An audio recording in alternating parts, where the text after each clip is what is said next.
Mesdames et messieurs, bonjour. Bienvenue au journal hebdomadaire de l'Agence vietnamienne d'information. Voici les titres de cette édition. La visite d'État du secrétaire général et président chinois Xi Jinping, première visite au Vietnam du plus haut dirigeant du parti et de l'État chinois depuis 9 ans, signifie beaucoup pour les relations entre le Vietnam et la Chine.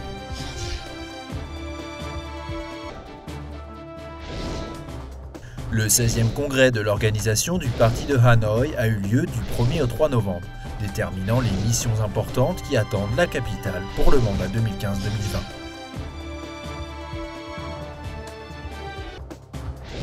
Van Mio Chan Bien, le temple de la littérature du Sud, est le symbole de l'amour pour les études des gens du Sud.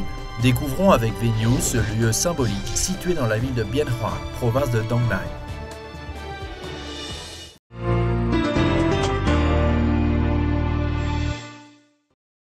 Le secrétaire général du comité central du Parti communiste chinois et président de la République populaire de Chine Xi Jinping a effectué les 5 et 6 novembre une visite d'État au Vietnam sur invitation du secrétaire général du Parti communiste du Vietnam Nguyễn Phú Trọng et du président du Vietnam Trương Tấn Sang. La cérémonie d'accueil officielle du secrétaire général du parti et président chinois Xi Jinping et de son épouse a eu lieu sur la place du palais présidentiel. Après la cérémonie, Xi Jinping s'est entretenu avec le secrétaire général du Parti communiste du Vietnam, Nguyễn Phú Trọng. Les deux dirigeants sont parvenus à des conceptions communes importantes concernant les orientations et mesures à adopter pour promouvoir les relations bilatérales dans les temps à venir. Ils ont insisté sur la nécessité de préserver et de développer les relations d'amitié et de solidarité traditionnelles, de bien saisir les justes orientations de l'amitié vietnamo-chinoise, de poursuivre les échanges de délégations de haut rang, de consolider la confiance politique et d'intensifier la coopération entre les partis, les organes législatifs, les ministères et les localités. Ils ont également convenu de promouvoir la coopération dans l'économie, le commerce et l'investissement, ainsi que dans les sciences et technologies, l'éducation, la culture et le tourisme, d'appliquer au mieux 3 documents sur la gestion des frontières terrestres et l'accélération du développement des zones frontalières des deux pays, de conjurer les efforts pour bien maîtriser et régler de façon satisfaisante les désaccords maritimes de façon de ne pas nuire au développement sain et durable des relations bilatérales. Après l'entretien, le secrétaire général Nguyễn Phú Trọng et le secrétaire général et président chinois Xi Jinping ont assisté à la cérémonie de signature d'une série de documents importants. Le secrétaire général du parti et président de la Chine, Xi Jinping, a eu également un entretien avec le président du Vietnam, Trương Tấn Sang, qui a affirmé que le parti, l'État et le peuple vietnamien sont prêts à faire de leur mieux, de concert avec le parti, l'État et le peuple chinois, afin de renforcer continuellement les relations de partenariat et de coopération stratégique et intégrale entre les deux pays. Le président chinois a indiqué que les deux pays doivent consolider leur amitié traditionnelle, poursuivre leurs échanges de haut niveau, développer une coopération tangible, promouvoir leurs relations dans le cadre des programmes Une ceinture, une voie et 2 couloirs, une ceinture, renforcer les échanges populaires, régler de façon satisfaisante les désaccords, ainsi que cultiver le respect mutuel pour un développement stable, sain et durable de leurs relations de partenariat et de coopération stratégique et intégrale. Le secrétaire général du parti et président chinois Xi Jinping a eu aussi des entrevues séparées avec le premier ministre Nguyễn Tấn Dũng et le président de l'Assemblée nationale Nguyễn Sinh Hùng. S'adressant aux députés de la 13e législature de l'Assemblée nationale siégeant actuellement dans le cadre de leur 10e session, le président Xi Jinping a déclaré que, plus que jamais, son pays accorde une grande importance au développement de ses relations avec le Vietnam. La Chine souhaite, de concert avec le Vietnam, perpétuer leur voisinage amical et leur coopération intégrale, stable et durable, tournée vers l'avenir, dans l'esprit de bons voisins, de bons amis, de bons camarades et de bons partenaires. Considérant que les désaccords entre les voisins sont difficiles à éviter, Xi Jinping a appelé les deux parties à privilégier le développement de leurs relations, à mener des négociations amicales et pacifiques pour maîtriser et régler de façon satisfaisante les désaccords. Le secrétaire général du parti et président chinois Xi Jinping et le secrétaire général Nguyễn Phú Trọng ont rencontré à Hanoï les quelques 400 participants de la 16e rencontre amicale des jeunes Vietnam-Chine. Nguyễn Phú Trọng a souhaité que les jeunes des deux pays poursuivent leurs échanges, leur coopération étroite, efficace et substantielle, œuvrent sans cesse pour cultiver et perpétuer la solidarité et l'amitié vietnamo-chinoise. Le président Xi Jinping a souhaité que les jeunes générations des deux pays fassent des efforts continus pour devenir l'héritier de l'amie traditionnelle sino-vietnamienne, saisissent fermement les opportunités de développement des relations bilatérales, mettent en valeur leur intelligence comme leur créativité pour perpétuer et transmettre de génération en génération l'amitié entre les deux peuples. À l'issue de la visite d'État au Vietnam du secrétaire général du parti, président de la Chine Xi Jinping, les deux pays ont rendu publique une déclaration commune Vietnam-Chine. Sur invitation de son homologue vietnamien Trương Tấn Sang, le président italien Sergio Mattarella effectue une visite d'État au Vietnam du 5 au 8 novembre.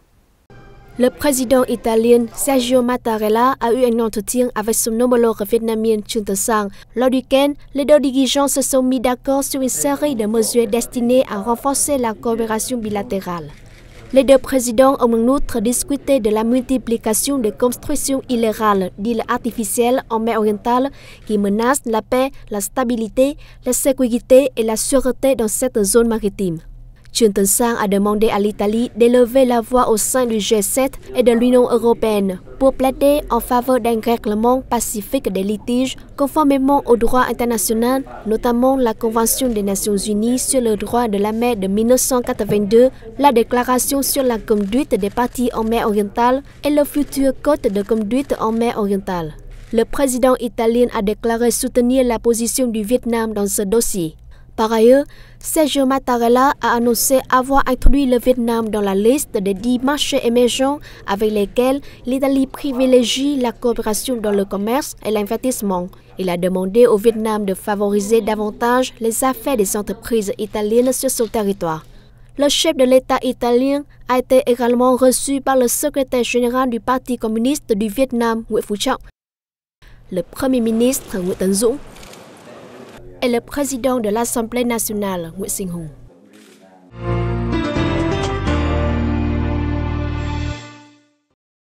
La visite d'État du président islandais Ólafur Ragnarsson a pour objectif de promouvoir la coopération entre l'Islande et le Vietnam dans les domaines d'atout des deux pays, à commencer par l'économie, l'éducation et les sciences et les technologies.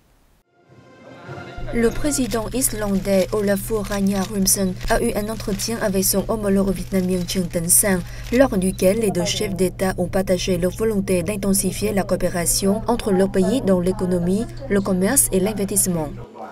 Le président Trương Tấn Sang a demandé aux deux parties d'aider leurs entreprises à rechercher des opportunités d'affaires et à développer leurs relations, notamment dans la pêche et la transformation des produits halieutiques, ainsi que les énergies renouvelables. Le président Ólafur Ragnarsson a affirmé que son pays est prêt à aider le Vietnam à développer les énergies renouvelables, l'un des moyens de répondre au changement climatique. Il a également jugé nécessaire de clôturer bientôt les négociations des accords de libre-échange entre le Vietnam et l'Union européenne, l'Association européenne de libre-échange et l'Islande. S'agissant de la question de la mer orientale, les deux dirigeants ont partagé leurs préoccupations sur les dernières évolutions de la situation dans cette zone maritime et souligné la nécessité de régler les différends par des mesures pacifiques conformément au droit international, dont la Charte de l'ONU et la Convention des Nations Unies sur le droit de la mer de 1982. Le président islandais Ólafur Ragnarsson a été reçu par le secrétaire général du Parti communiste du Vietnam, Nguyễn Phú Trọng, le Premier ministre Nguyễn Tấn Dũng et le président de l'Assemblée nationale, Nguyễn Sinh Hùng. Le 16e congrès de l'organisation du parti de Hanoï a pris fin le 3 novembre. Parmi les tâches majeures qui ont été fixées, la mobilisation de toutes les ressources pour accélérer le renouveau et l'édification d'une capitale moderne. Le 16e congrès de l'organisation du parti de Hanoï a réuni 495 délégués représentant les plus de 390 000 membres de l'organisation du Parti communiste du Vietnam de Hanoï. Le Congrès a fixé les missions essentielles pour le mandat 2015-2020, dont le renouvellement de la pensée et du modèle de direction, l'accélération de la restructuration économique en corrélation avec le changement de modèle de croissance, le renforcement de la compétitivité économique de la capitale, la gestion stricte de la planification ou encore le règlement systématique des problèmes de logement et de traitement des déchets. Présent à la séance d'ouverture, le secrétaire général du Parti communiste du Vietnam, Nguyen Phu Trong, a félicité les autorités et les Hanoïens pour avoir grandement contribué au développement national. De 2010 à 2015, Hanoï a enregistré une croissance moyenne annuelle de 9,23%, soit 1,58 fois plus que la moyenne nationale. Et le PIB par habitant pourrait atteindre les 3 600 $ cette année, soit 1,8 fois plus qu'en 2010. Hanoï est la première localité du pays dans la mise en œuvre du mouvement d'édification de la nouvelle ruralité.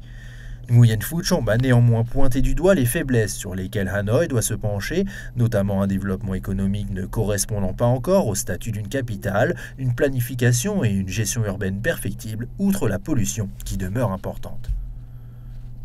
En octobre, le Vietnam a accueilli plus de 649 000 touristes étrangers, soit une hausse de 3,6% en mois et de 7,1% en glissement annuel. Ces touristes ont en effet découvert l'une des 20 premières destinations à visiter dans sa vie, selon le magazine américain Condé Nast Traveler. Selon le département général des statistiques, en octobre, le Vietnam a accueilli 649 100 touristes étrangers, soit une hausse de 3,6% en un mois et de 16,1% en glissement annuel. Depuis le début de l'année, plus de 6,3 millions de touristes étrangers sont arrivés au Vietnam, soit un recul de 4,1% en glissement annuel. Avec près de 4,5 millions, les Asiatiques sont les plus nombreux, suivis par les Européens avec 1,07 million et les touristes venus du continent américain avec 524 200 personnes. Selon une liste annuelle récemment établie par les lecteurs du magazine américain Condé Nast Traveler, le Vietnam apparaît au 12e rang parmi les 20 premières destinations à visiter au moins une fois dans sa vie.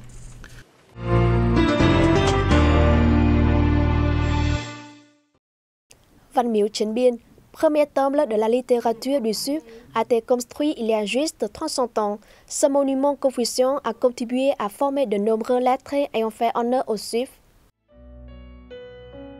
Si les nordistes sont fiers de 3 temples de la littérature situés à Hanoï, Hải Dương et Bắc Ninh, les sudistes tirent une fierté certaine du temple de la littérature de Trấn Biên, symbole de l'amour pour les études des Vietnamiens du Sud. Le temple de la littérature Văn Miếu Trấn Biên se trouve dans la ville de Biên Hòa, province de Đồng Nai. Ce monument s'inspire de l'architecture du temple de la littérature de Hanoï. Elle exprime une philosophie fondée sur la raison qui inspire une société patriarcale fortement hiérarchisée. En 1715, le seigneur Nguyen Phuc Cho ordonna aux mandarins de la cour de fonder le Văn Miếu Trấn Biên. Ce fut le premier temple au sud dédié à Confucius. Il devint un centre culturel et éducatif de la région du Sud, nouvellement conquis et défriché par nos ancêtres. Le monument a été détruit en 1861 lors de l'occupation de la province de Biên Hòa par les colonialistes français. Les travaux de reconstruction ont débuté en 1998 à l'occasion des 300 ans de la fondation de la ville de Biên Hòa. L'ouvrage a été inauguré en 2002. L'édifice principal comporte un rang autel dédié au président Ho Chi Minh, né en 1890 et mort en 1979. D'autres personnages illustres du XIIIe siècle au XIXe siècle y sont honorés, comme dans l'ordre chronologique Chu Văn An, Nguyễn Trãi, Nguyễn Bình Khiêm ou Lê Quý Đôn. On y trouve également des tablettes à la mémoire de fameux lettrés de la région, comme Võ Trường Toản, Lê Quang Định, Ngô Nhân Tịnh, Trịnh Hoài Đức, Bùi Hữu Nghĩa, le poète Nguyễn Đình Chiểu, Nguyễn Thông, etc. Le temple présente aussi des livres sur les réalisations culturelles et scientifiques de la région, des produits de l'artisanat local qui permettent aux visiteurs, jeunes notamment, de mieux comprendre la culture du Sud et de ressentir une certaine fierté vis-à-vis de leurs ancêtres. Je suis contente et fière à chacune de mes visites au temple de la littérature de Trấn Biên. Je me dis que, moi aussi, je dois faire des efforts pour l'essor de notre pays.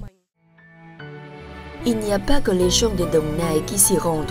L'édifice accueille chaque jour beaucoup de visiteurs venus de 4 coins du pays et même de l'étranger. Une plongée dans le Vietnam ancien, celle des lettres et mandarins et du faste qui va avec.